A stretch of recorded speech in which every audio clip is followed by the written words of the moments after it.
fa eo amin'ny pejy ny toekarena kosa indray no anohizantsika ny vaovao amin'ity alina ity. Raha tamin'ny 2 volana lasa, izany hoe tamin'ny 17 ny volana jolay 17 sy 2 arivo teo no nivoaka ny andiany voalohany tamin'ilay vola vaovao navoakan'ny Banky Foiben'i Madagasikara dia ny 2 alina ariary, 1 alina ariary sy 5 arivo ariary ary ny 2 arivo ariary dia amin'ny alatsinainy 17 ny volana septambra ho avy izao kosa no hivoaka ny andiany faharoa ny vola latsaky ny arivo ariary vaovao. Nisy ny famelabelarana sy ady hevitra niarahana tamin'ny Banky Foiben'i Madagasikara momba ireo vola vaovao ireo tetsy amin'ilay hetsika foire internationale de l'agriculture tetsy sy Tanjombato.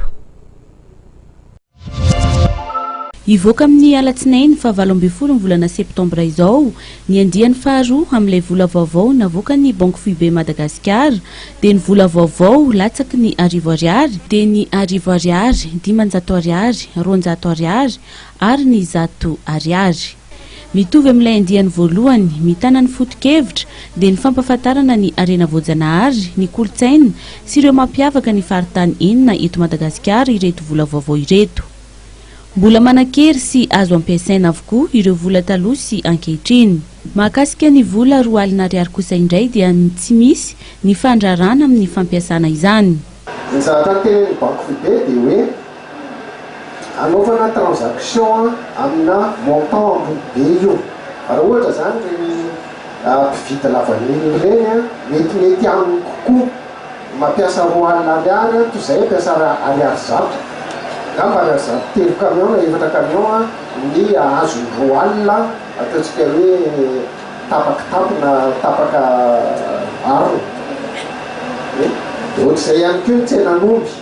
Izany hoe misy zany ireo ataontsika hoe fifanankalozana izay mety kokoa ny ampiasana ireny vola ireny toy izay vola madinika.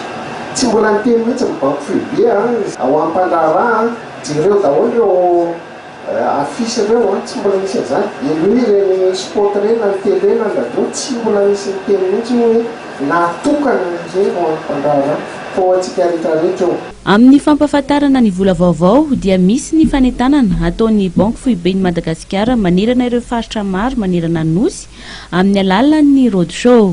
Isy ny fampiofanana ny chef Cisco ihany koa, ampiofanana ireo chef zapy izay ampita sy anao fanentanana ny vola vaovao any amin'ireo mpianatra. Isy ihany koa ny application mobile momba ity vola vaovao ity.